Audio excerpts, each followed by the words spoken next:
एक बार किसी ने भगवान बुद्ध से पूछा कि आप इतना ध्यान करते हैं, इतना ध्यान में रहते हैं, आपने ध्यान से क्या पाया है?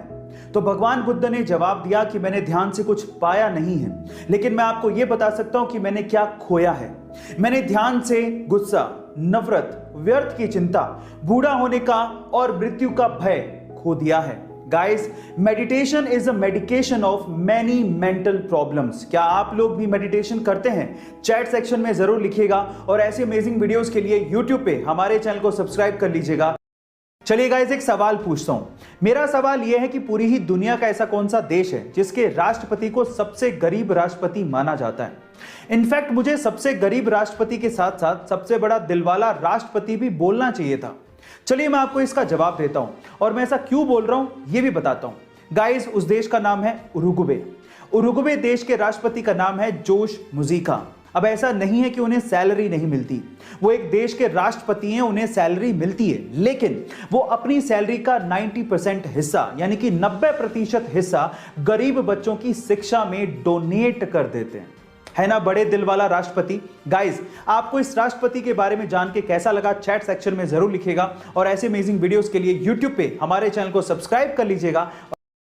माइकल फेलिप्स ने 2008 में पब्लिकली अनाउंस कर दिया कि वो अगले ओलंपिक में 8 गोल्ड मेडल जीत के लाएगा। फिर क्या था, मीडिया ने, लोगों ने उनका मजाक उड़ाना शुरू कर दिया, लेकिन माइकल फेलिप्स ने इन्हीं लोगों की इन बातों को अपना मोटिवेशन बनाया और दिन में 12-12 घंटे स्विमिंग की प्रैक्टिस करने लगे।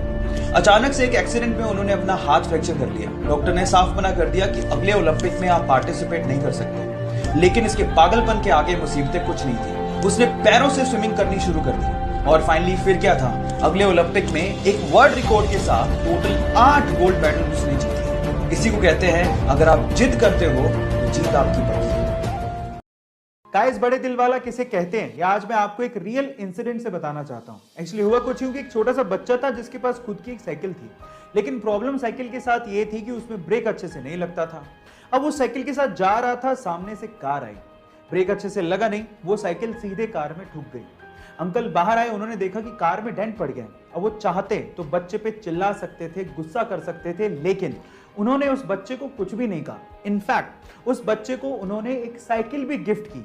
ओह माय गॉड गाइस, वो साइकिल पाके वो छोटा सा बच्चा भावुक हो गया था। इस इंसिडेंट से आपको मैं सिर्फ इतना कहना चाहता हूं कि कभी कभी बेवजह कुछ अच्छा करके देखिए, आपके दिल को बहुत ही सुकून महसूस होगा।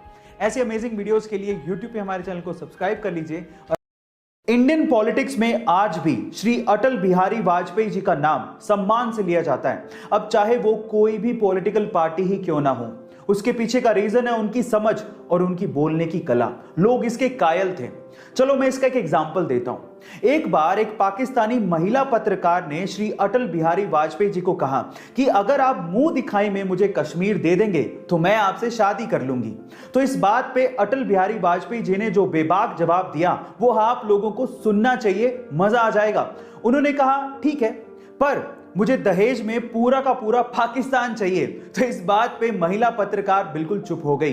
गाइस, आपका इस घटना के बारे में और अटल बिहारी वाजपेयी जी के बारे में क्या ख्याल है, चैट सेक्शन में जरूर लिखिएगा और ऐसे अमेजिंग वीडियोस के लिए यूट्यूब पे हमारे चैनल को सब्सक्राइब कर लीजिएगा।